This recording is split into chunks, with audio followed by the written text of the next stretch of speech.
example of finishing a Nephilim Rift on expert difficulty, and it gets more difficult. And the reason you do this is we have a bunch of guaranteed rewards. So there's two categories. We've got cosmetic rewards, like pets, portrait frames, and wings. PC players, these are the Seraphim wings from an upcoming season. So this will be the first time you'll see those, and I won't say which season they're coming in, but you'll find out soon. And of course, you get full 6-piece armor sets for all of the classes, and these rotate. So from season to season, even if you chose to play the same character class, you could get different sets every season until you've got them all.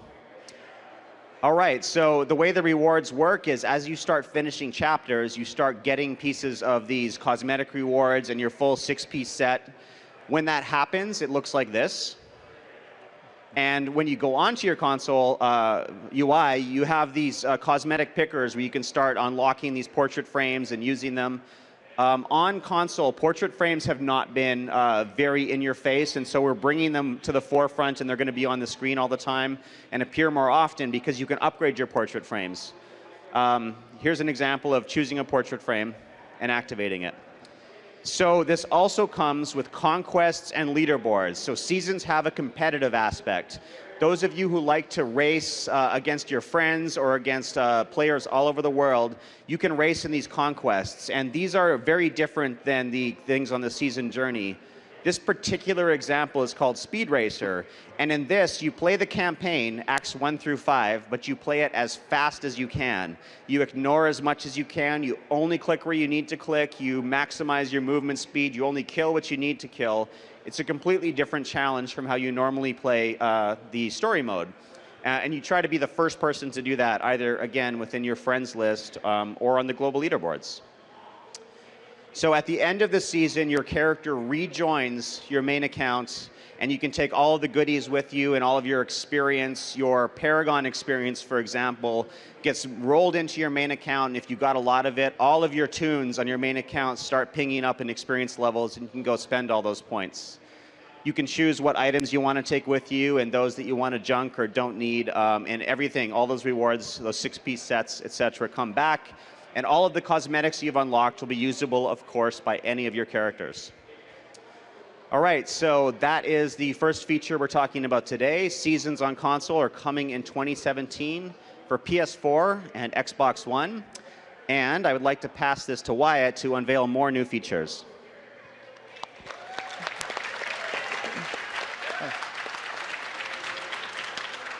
Hey, folks. I know you probably want to know a lot more about the big features that are coming, but sometimes the major changes to the game aren't just the big ones, and we've got that coming, like the Necromancer and the anniversary event, but sometimes the biggest changes are actually the little tiny details. Like, last BlizzCon, we were talking about how the Death's Breath was, it was yellow before, and then we were changing it to teal, and then when you go home and you play, you're like, oh, I'm so glad that you guys changed it from yellow to teal. The game's so much better now. Those little changes can make a huge difference. And we've got more little changes like that coming up for you. Let's take a look at one of them now. One of the requests that we got, I wish each and every crafting material would be treated exactly like blood shards and gold, account-wide counters that require no stashing and no inventory management, asks Deus. All right, so your stash looks like this right now, right? You've got your yellow mats, your blue, you've got your Kanai cube materials from all the bounties that you've run. Starting in a future patch, it's going to look like this. A dedicated spot for all your crafting materials.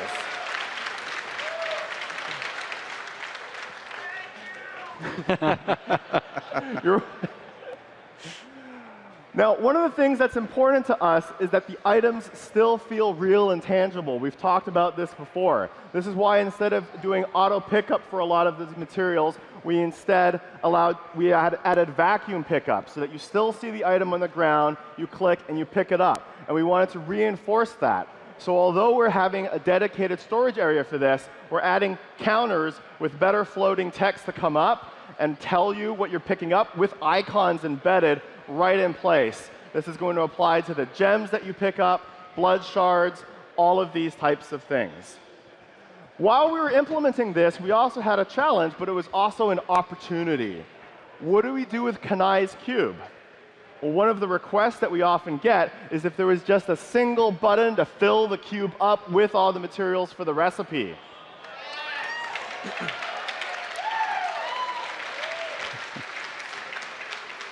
Now that we have dedicated storage for your crafting materials, it made a lot of sense to have your Kanai cube recipe fill itself with a single click of a button. What else have you been asking for? Like I said, it's the little things that make a big difference. Well, if the Transmogrify artisan had a dye kiosk, she could have all the dyes so you don't have to keep going from different vendors hoping they have the color that you're looking for. It's a request from Worldbreaker, and not just Worldbreaker, but many of you have asked for this. Well, Worldbreaker, we're going to break your world. Wyatt Chang, ladies and gentlemen, at the Diablo Comedy Club. Okay, so some of you will remember the Clown Satyr from 2 BlizzCons ago. It's our friend Clown Satyr, and he's back. And he wants to customize how he looks. Well, in a future patch, the Mystic is going to have an extra tab right next to Transmogrify. Now, the Clown Satyr is going to have an even easier time looking super styling. You can change your chest piece, you can transmogrify it to the way you want, switch over a tab, change it to the color that you want. It's all there. All right, and I know this is a big one too.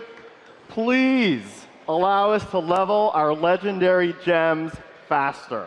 Okay, now, this was a tough one for the development team because greater rifts and leveling the legendary gems is a core part of the end game for Diablo 3. That's a core activity. We wanted to be really careful about speeding it up by too much.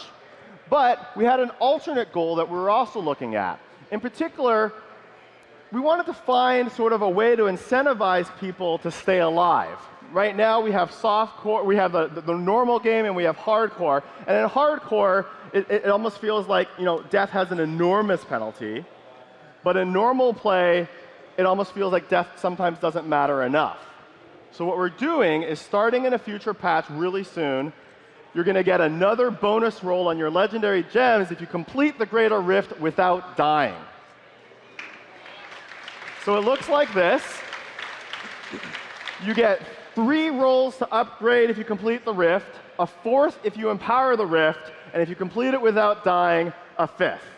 And as you can tell, if you're hardcore, then you're going to get that 5th roll every time, unless you die, in which case you don't care anyway.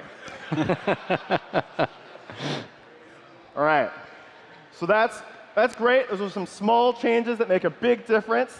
I'd like to pass it off now to Joe Shelley. He's going to cover some of the changes coming to Adventure Mode. All right. Thanks, Wyatt. Now let's talk about Adventure Mode. We've got new zones for you. And they're going to be in Act 2, up in the north of Chaldeum. The first zone we want to announce today is the Shrouded Moors. This is a rain-swept, windy, desolate place. People have come here, they've tried to settle. You can see the wall that's crumbled. Someone had a house there once. It's gone. Monsters, demons. It's a harsh place. And there are ancient monuments with runes on them from people who settled here, moved on. We've got some of the concept art from the Shrouded Moors here. These are some trees that have been blown over by the wind because it's so unforgiving. And another shot of those monoliths with the runes. Our concept artists do all of these pieces so that we can come up with the way that the zone is going to look. This is a preview of the zone right now. We've got it's in development, and you can see it's very rocky. There are a lot of plateaus, grass. It's a dark and misty area. The second zone that we're doing is the Temple of the Firstborn. This is one of the oldest places in Sanctuary. In fact, it's the place where Inarius and Lilith came. And the place where humanity was first set foot upon Sanctuary. This concept piece features some monks with fire, and we're going to have some really nefarious stuff in here.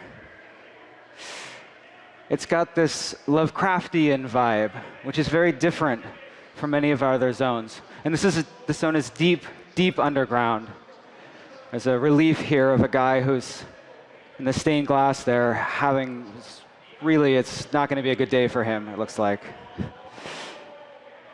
And this is a paint over.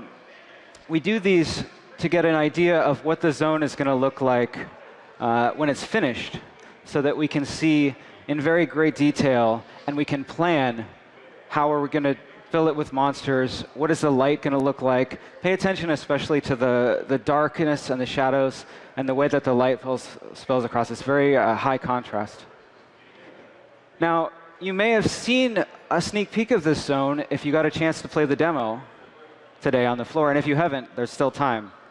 Just don't leave now. But this is the first part of the zone that we have finished. We're working on more of it. And again, notice the shadow and light interplay there. This is a very dark place. So I told you we've got 2 new zones. But we're also, our artists are always trying to find new ways to put Sanctuary together. And let me just show you the realms of fate here. You can see, of course, we're in West March, right? We're going to go through this gate. Everything seems normal. There's some weird effect, but it seems pretty normal, right? And now we're in the Pandemonium Fortress. So we're trying this idea of having this sort of portal world where the zones can connect in unexpected ways, and you can move from one to the next just as you're walking through. This last one here, it transitions into this pile of bodies from West March, which is one of my favorite places. All right. So, what would new zones be without new monsters, right? These are some of the concept pieces that we're working on for the zones. We've got a lot of demons for the temple, and we've got some other guys for the Shrouded Moors. The guy on the left here is like a crow monster. I can see him sitting up on one of those walls in the moors. And Soul Reaper guy on the right seems like a perfect fit for the Temple of the Firstborn, right?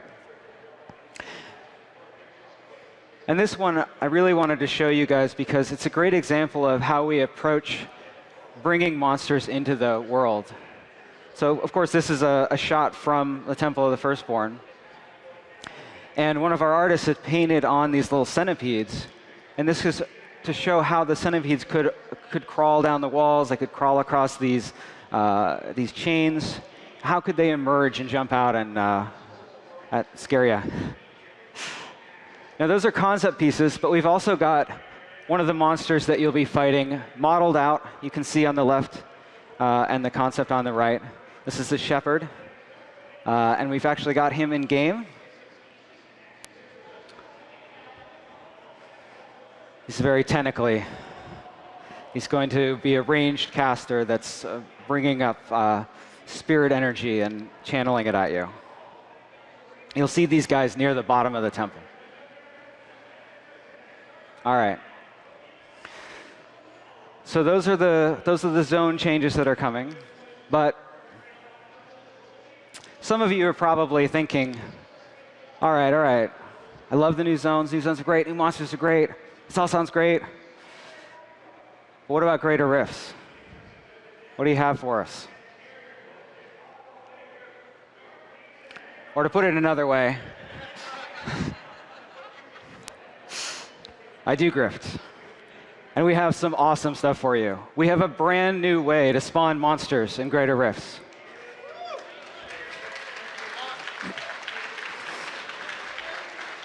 No more huge empty areas with no monsters where you're vaulting through. We took a density-first approach. We look at the amount of playable space in a tile set, and we look at the amount of XP from monsters that feels good in that space, and then we fill it that way. So every floor can be a great floor. This is an example of 242, right? You can see ice caves here. The same place in 243.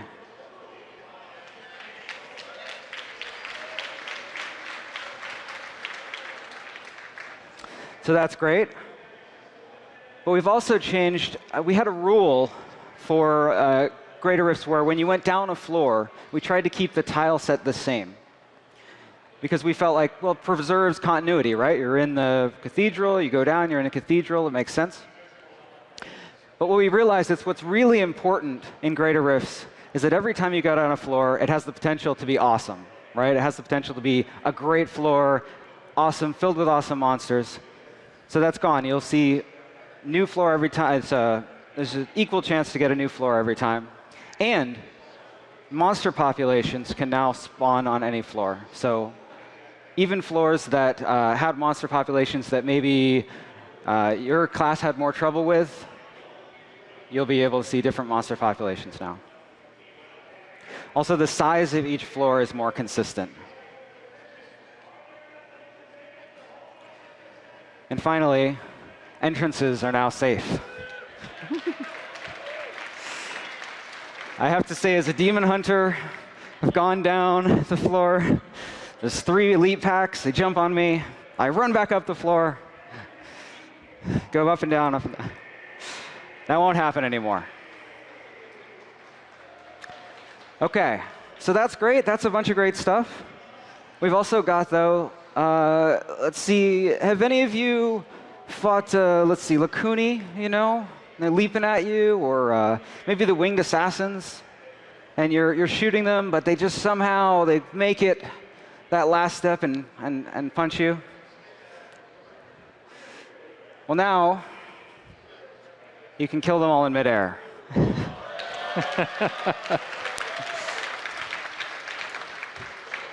And this extends to basically all the leaping monsters. So you've got your West March Brutes. You've got even the Burrowers from Act 1. Basically, if it's jumping through the air at you, you can take it out. Also, have you ever had the experience where you're in a grift and there are a bunch of invisible snake men around you? And you're like, what? Just attack me. What are you doing? Come on. Well, they're going to jump out and attack you now.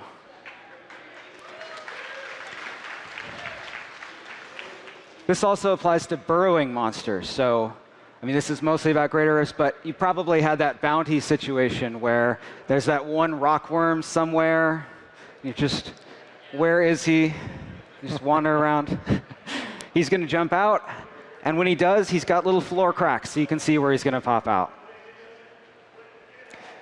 We've also made some changes to some of the affixes that we've continued to iterate on. We've never been completely happy with how reflex damage works. So now when you shoot a monster that has reflex damage active, it'll fire a projectile back at you. This means that you have a chance to dodge out of the way of the projectile. And of course, it still maintains the same damage type that you shot like you're used to. And finally, if you've ever had that last shielding monster, and somehow he's still shielded, he's the only guy left, well, that'll now cancel instantly, so you can kill him as soon as the other monsters are dead. I like that one. That's a small change. You remember what Wyatt said about small changes, though. It can be good. All right, so Travis is going to talk to you about some of the new legendary items. Thanks, Joe. So what would a new Diablo patch be without a bunch of cool new items to find? So in patch 243, we've got some new things coming for you. It's always been one of our goals that every legendary in the game does something really cool. And we've got some items that aren't there yet. So I'm going to show you what we did with a few of those. Some of you might remember Saffron's Wrap. Not the best item ever. But I remember playing when the game first came out in Classic. I had these awesome whirlwind builds where I'd whirlwind through like giant packs of mobs and hammer overpower. And we thought, it'd be really cool if we brought Overpower kind of back up in there, sort of gave the Whirlwind set a little boost. So Saffron's Wrap now, whenever you use Overpower, the next Overpower is going to do bonus damage based on the number of enemies you hit. So we wanted it to be powerful, but have some cool gameplay, where you're kind of waiting until you're in the middle of the pack of mobs, and then you hit it, and then your next one's like 2,000% better. So hopefully this will help with that. Up next, some of you may recognize Man-Old Heal as the thing you instantly disenchant when Kadala gives it to you. We wanted to take that and turn it into a really cool lightning wizard build. We always loved the idea of like lightning wizards shooting electricity out of their hands, arcing around the screen. So we thought, oh, all right, well, what if paralysis just did a ton of damage? So now when you get Man-Old Heal and you're spamming your electrocute or assortment of electric spells, it'll do tons of damage and just murder everything around you. Next is Faithful Memory. We really loved the sword. It's been around forever. Also, not the best sword in the game.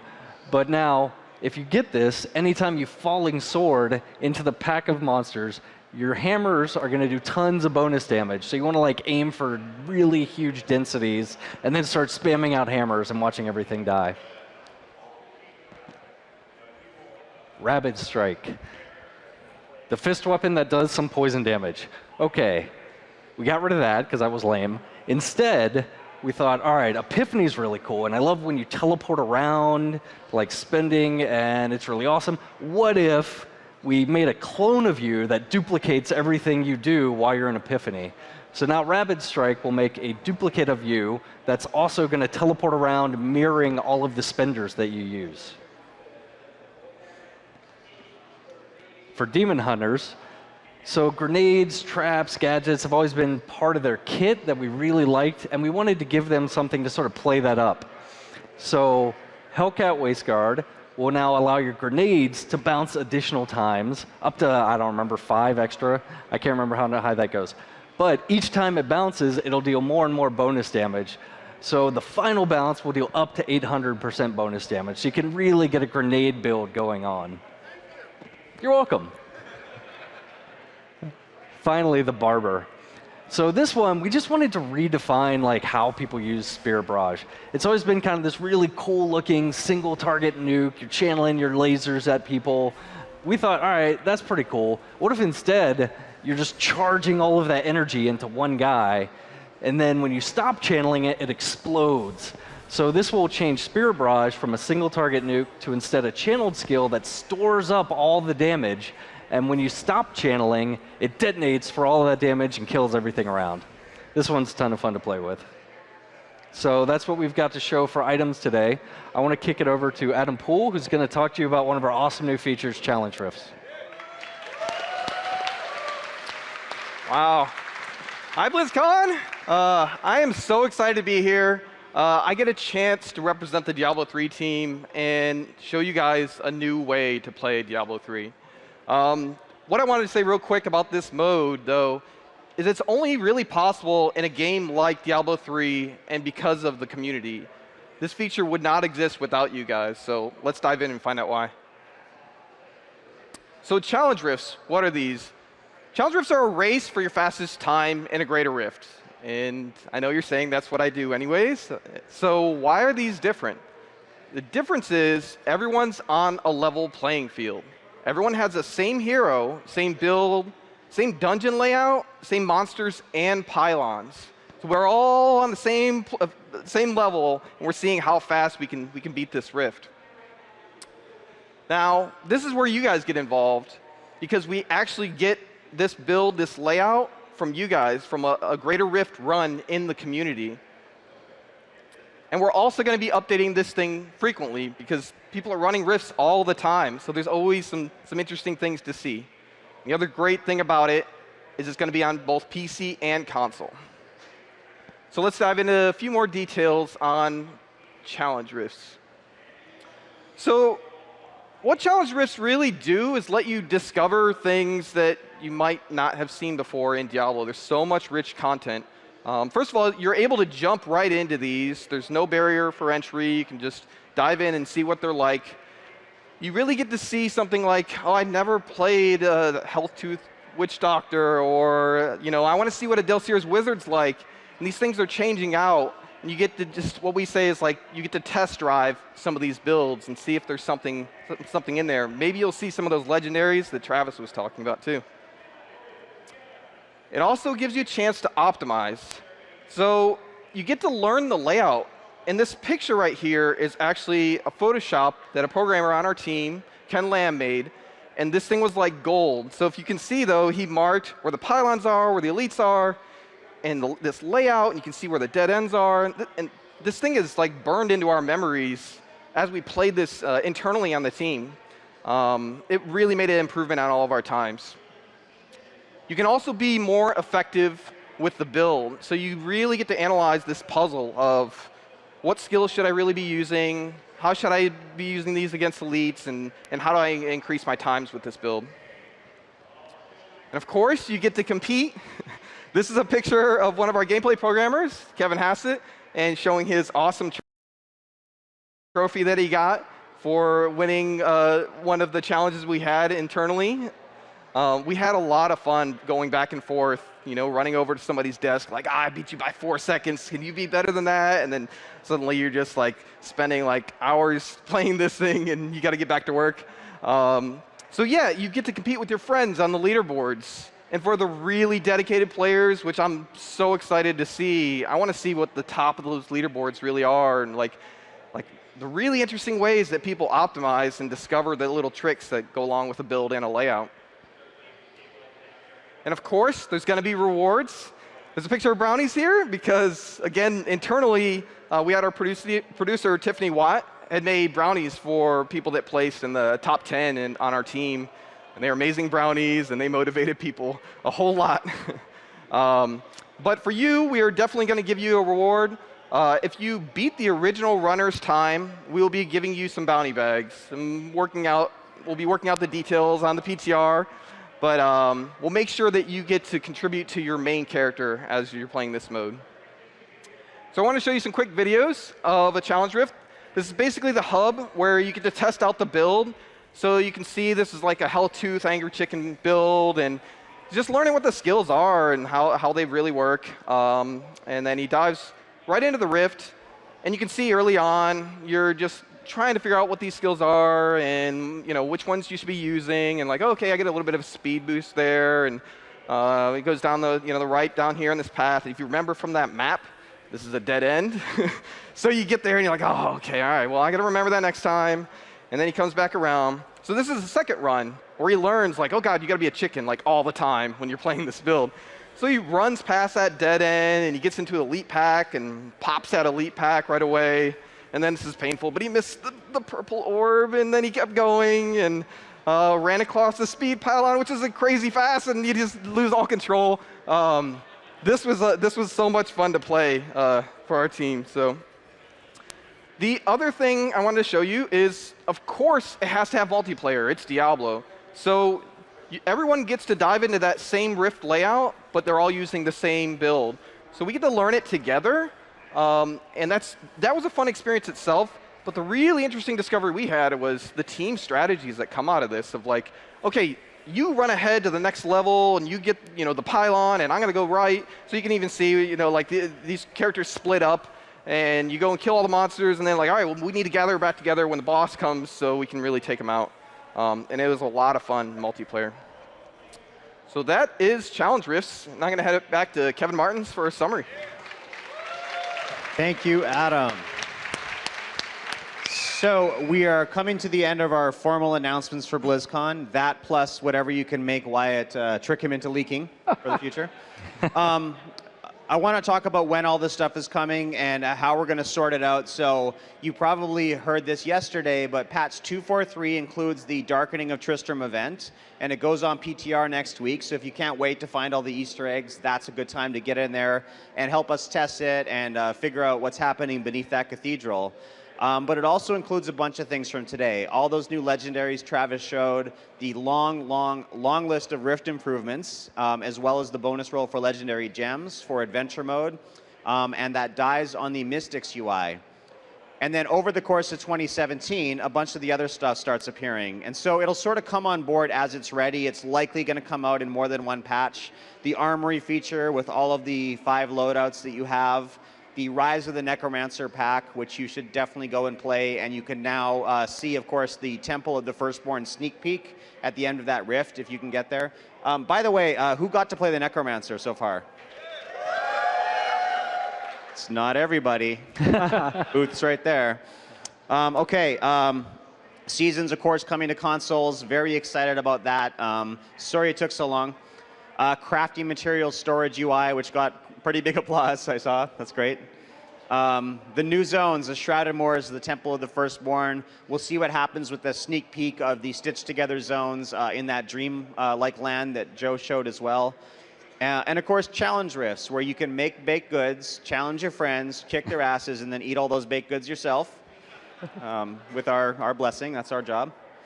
And that'll be coming out over the course of 2017. So we're going to have a question and answer period, but I did want to take a moment. I said this yesterday, but I so mean it, and I really want to say it again. It has been 20 years that most of us have been together, either playing this game or making this game, or making this game and playing this game. And for you guys to be here with us through this process, through all the crazy highs and lows of Diablo 3, thank you so much. We are not the Diablo 3 team. We are a small portion of that. There was a lot of people back at the office, many of whom are at the booth, who worked their butts off for you guys because they love this game and they love this community. We're paying attention, we are energized and engaged, and we hope that you guys stay that way too and join us playing all of these new features in Sanctuary next year.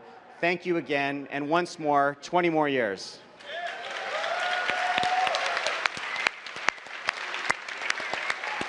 All right, so we're going to set up some questions here on the left side. Just want to step forward a little.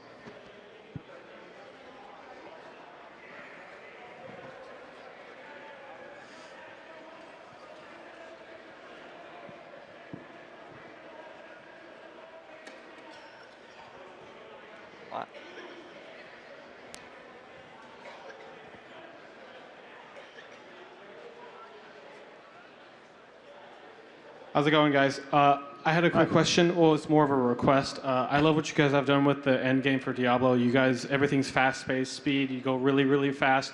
There was one little tiny aspect of the previous games, Diablo 1 and Diablo 2, that I miss, which is, and I think I'm alone here, is toggling, walk or run. Are you guys ever going to add that, or is everything just super, super fast?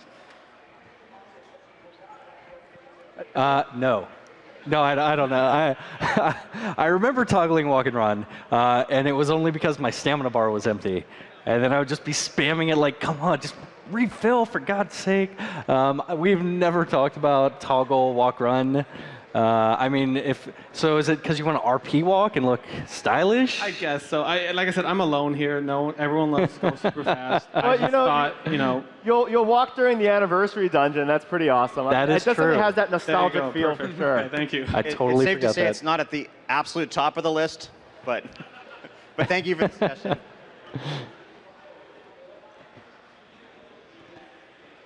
Hi, big fan. I was wanting to know, since all 7 of the greater Evers are in the Black Soulstone, that constitutes that Tathamet should be out and about and wreaking havoc. So where's Tathamet, or are you going to do anything with Tathamet? Okay, so that logic doesn't automatically follow, by the way. Diablo became the primeval, which is the combination of all of them. Diablo, of course, has always been conniving, and he's not always agreed with all of his siblings, and he's taken over at that point. And Malthael did something with that in that final fight, and who knows what's happening next. Obviously, we're not going to spoil anything at this point, I'm afraid. But yeah, it's that logic doesn't automatically follow, but maybe it's that. So other than no spoilers, yeah, maybe. Maybe not. Super committal. You heard it here first. Maybe-ish. Maybe. Hey guys, what's going on? Love the Necromancer. Played the demo and whatnot. 2 questions, one kind of shorter. Are you willing to let us know what the Necromancer only weapons and armor are going to be? And two, in the demo and a lot of the concept art, you showed the Necromancer with a comma and a bone shield. Can you let us know what kind of weapons you're designing the class to use? Since in Diablo 2 it used a lot of two-handed weapons, some daggers, the offhands, which witch doctors kind of use at this point. So what's going on with that? Yeah, absolutely. So if you've played through the demo, hopefully you all enjoyed it. The class weapon for the Necromancer currently, we're planning on doing scythes, comma as you called it. So the scythe, the bone shield really was because when we started working on the build for BlizzCon, we had no idea what we were going to put in his offhand. But we were like, I don't know, that shield looks really cool, so just put that on him and we'll figure this out. But the current talks are that he'll have like a main hand, offhand sort of combination. We're still figuring it out. We've got lots of really awesome concept of like glowing fiery skulls or like goblets of blood. So we're still kind of feeling out what the offhand is, but it'll function very similar to like the Wizard or the Witch Doctor in that they have a class main hand and offhand specific for them. Awesome. Thanks, man. Yeah. Hey guys, first, great changes on the way. Thank you very much for addressing certain issues. Secondly, were there any plans of making more lore-based dungeons or events in game like Sigurd from Bear's Hill, or let's say a armor dungeon for Bartok the Bloody? So the question is, are we going to add some dungeons that are more story-based, basically, given the examples you had? Well, in a way. So the new zones that we have, one is a dungeon and one is an exterior. Shrouded Moors is outside. The Temple of the Firstborn is inside. And similar to what we did with Ruins of Sescheron, there's going to be a bunch of lore moments in there. So in particular, Temple of the Firstborn is sort of a history lesson of like the prehistory of Diablo. So that's going to have a bunch of story elements in it. But the fact that most of us at this point largely play adventure mode, except for specific times when we go back to visit campaign, we felt right now that we wanted to try to get the best of both worlds and have that story be there, but be able to play it non-linearly. So unlike campaign where it has a distinct beginning, middle, and end, we want to have a story that the more you play it in adventure mode, the more you can explore. So when that hits PTR, those two new zones, let us know what you think of that approach. And of course, how you felt it went in Ruins of Sescheron. Thank you. Gentlemen, it's an honor. My question is, is there anything in the future and plans to do more CGI type movies or for the storyline? Maybe like Overwatch, something like that. But as I know some people are nostalgic for the way the drawings are, but I don't know if you guys ever thought of that. So we probably wouldn't tease anything like that in advance. Were we working on it? We did have a little Necromancer trailer from yesterday. I don't know if you happened to see that one with some CGI in it. So we did do that. As far as like more story elements, we are often looking for ways to add more lore to the world. Like the world of Sanctuary and all those continents have a lot more lore associated with it. And there's quite a depth of stuff that hasn't always hit you. Even if you've read the Book of Cain and the Book of Tyrael, there's other information there. So whether it be movies or books or in-game lore books or character conversations, we are trying to put more story in on a pretty regular basis. But we don't have a particular thing to say about any movies right now. Okay, thank you very much. Hey, so season play for consoles, awesome, but I hate when I get into a game and there's a guy, the 420 Blaze It, Paragon 10,000, 3-socket, 40k DPS weapon. How are you going to combat them being number one on the leaderboards, because that's kind of unfair? Yeah, there's I can't go into a ton of detail about some of the things that our team is doing, that our engineers are doing. I can say that Seasons on Console is a PS4 and Xbox One feature only. That's actually a really big deal. A lot of the Paragons and hacked items were brought over from prior. So since everyone's making a new character and it's a next-gen consoles only, our engineers are going to do their best. Beyond that, I can't promise anything more. Because there's a thing too is with, I'm kind of curious though, is how, because you're saying it's with the PS3, PS4, but the some of the PS4 items, because it's kind of hidden on the patches that are on PC. So some is like the new cosmetic items. There's a lot of that stuff where those are showing up on PS4 online. So they're not pulling them from PS3. So somehow people are actually modifying PS4 save files. So you know. But Yeah, I mean, I can't talk more about like the details of the specifics of the hacks. Yeah, it's not something that we really talk about publicly. Sorry. was it like online play? Will there be a specific like online only version of it, or is it online and offline? Because I know it's kind of right now that was the difficulty of it. Well, when we're getting closer to launch, we will have more details about that. Partly the feature is still in development, and so that's part of why we can't talk about it. And as far as the hack thing, we basically have a policy of not saying what we're doing about hacking, except to say that we do have a security team who works on that stuff. And so that's why Wyatt gives that answer as well.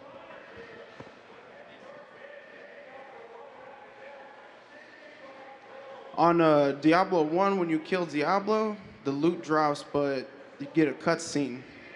Do I get my loot 20 years later?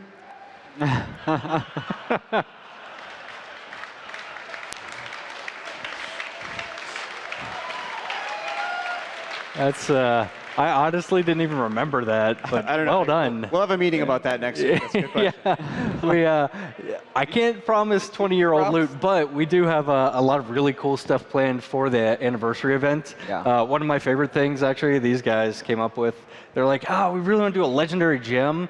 Would it be crazy if you socket it into your helmet? I'm like, hell no. I just want to cram the soulstone right in my face. So you get a legendary helm gem where periodically, like, your guy struggles for control of the demon within and then explodes in fire. So we've got a lot of really cool throwback items. They're not 20-year-old loot, though. The great thing, though, about the Darkening of Tristram is that you can go back and get that loot that you missed 20 years ago. Right on, that's what I want.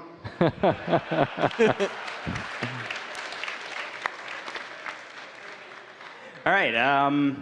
I played the Necromancer as my main for literally like 12 years now, so it's great to see it come back. It's really good. I was wondering if you guys could do anything towards bringing Bone Wand as the main weapon, because it feels more at home than a scythe sickle type weapon. That's interesting. I don't think we're going to go with that as the main weapon, but it is super iconic. I could certainly see us doing some kind of like Bone Wand legendary weapon for Necros. Or even part of a set, possibly, if there was. Oh, yeah, absolutely. So there's a bunch of options. Yeah. What'd you think of the Necro? I really enjoyed it. It great nostalgic feel. It was a lot of fun, and everything exploded. Yes, it did. One tiny gripe was corpse explosion. It used to do percentile damage based on that. That can't really happen anymore. It'd be really imbalanced with scaling. But I feel corpse explosion was the one spell that didn't quite pop. It visually does, but not damage. That's totally fair. So we've done tons of like internal playtesting. That's actually probably my fault. So the first pass of the BlizzCon build we had, they had like infinity shadow vermin swarming you. And I was like, no one's going to push anything but corpse explosion. Can we tone down the density? So they did. But your experience with corpse explosion is going to vary wildly depending on what types of monsters you're fighting and the environment you're in. Hopefully, when you do get swarmed by a bunch of shadow vermin, you'll just get to giddily explode everything in the universe. Yeah. Thank you. Thank you. Hey guys, I saw in your challenge rift video that the optimized strategy became to just skip all white monsters and fight only elites and rares. And I was wondering if that is like indicative of that's what you're happy with for the strategy for Greater Rift being, or if you have any plans to do something else. I think it actually depends on the build. So in that particular video, if you're playing a Chicken Doctor, Eric Hears, then that with Manajumas, and that is the best way to run that particular build.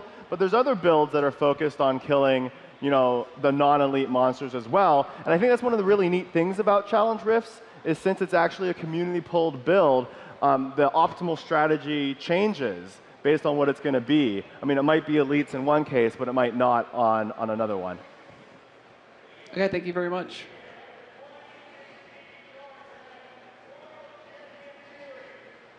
Hey, how's it going, guys? I have a question about legendary item powers. I see a lot of the legendaries that you're coming up with are focused on bridging the gap between skills and making them less lackluster, maybe more damaging, more exciting. So do you have any plans for legendary affixes like Corrupted Ashbringer, where they're really powerful, they're really awesome, but maybe not cubable, so that more classes could use them, but they're still really cool, basically? I'm sorry, maybe not whatable? Not cubable. Not cubable. Cubable, got it. Yeah. Sorry. No, I think the cube is a really integral feature to just how your character development works at this point. I don't think there's any talks about making things not cubable. Really, when we're coming up with legendaries, it's partly, what skills aren't getting a ton of use, or what sets or play styles have kind of fallen behind. Sometimes it's just what do we think would be cool, like with the Lightning Wizard. It's always our goal to sort of keep introducing just cool stuff, and a lot of the time we just want to make something because, I don't know, it just seems neat, and hopefully people will find a cool use for this. Frequently when we add items, if the play styles that we added them for aren't like suddenly getting more play, we'll just keep adding more items until it gets there. All right, thank you, guys. Yeah. Hi, guys. Oh, that's really loud. I played the Necromancer. I really like it. I'm happy with where it's going, and I had played the first 2 games and loved those games. I'm curious, who else was on the chopping block as far as potential characters you were wanting to put back into the game? So you're asking what other classes were under consideration? Right. What was that? Back to the drawing board, probably Kevin. Made the short list, yeah. No, I mean, we have ideas for brand new classes that have never been done in Diablo. There's other fan favorites like Druid or something Shapeshifter was certainly a very popular thing around the office, Amazon, etc. So yeah, I mean, all the ones you expect are on the list, obviously. So and some ones you guys have never heard of. But Necromancer, I think we're feeling nostalgic and grim at the same time. Maybe it's because Halloween's so close. I don't know. The Necro seemed like the right guy for this year, and so that's the one we took. And then just really quick, I know you guys can't dive into this too much, but so you guys were mentioning Sanctuary is this awesome world. You guys have tons of areas to explore. You guys were mentioning how the anniversary event is this yearly thing. Is there you guys wanting to keep that trend where there's new kind of content you come out only for a short amount of time, or will there be more permanent things that you guys are very interested in doing for the world of Diablo? We tend to lean towards more permanent elements that are just there and you can play them, and maybe they're unlockable sometimes. Like Kanai's Cube, you had to unlock by exploring the Ruins of Sescheron, which was something of an experiment for us.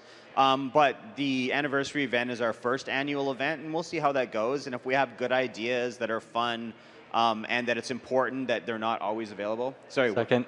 Sorry. Kanai's Throne Room. Right. Then if having it be less frequent makes it better, we'll do that. Like, again, using Halloween, that's my favorite holiday, and if I could dress up and give out candy every day, it wouldn't be as cool. So that's sort of the approach to the anniversary thing. That said, we tried to make it last for a long time, so it'll be a whole month, so everybody, regardless of hopefully whatever's happening in their life, will have a chance to play it during that time once a year. I'd also like to add the Challenge Rift stuff does a good amount of that, where a certain build will come up in a week with a very specific layout, and we will never see that exact same Rift again. It's going to keep cycling those out, and it's been really interesting for the team because, as I said, we've gotten really like our hearts set like, oh, I remember that whole build, I remember that whole like finding the right pylon, and it was really cool. So we're super curious and see what you guys think of that feature as something that feels like exclusive time content. Well, that Wonder Woman movie's coming out, and then there's the Scovos Island, so maybe we can have, like, theme going on there. Just an idea. Thanks. Thank you. Thank you.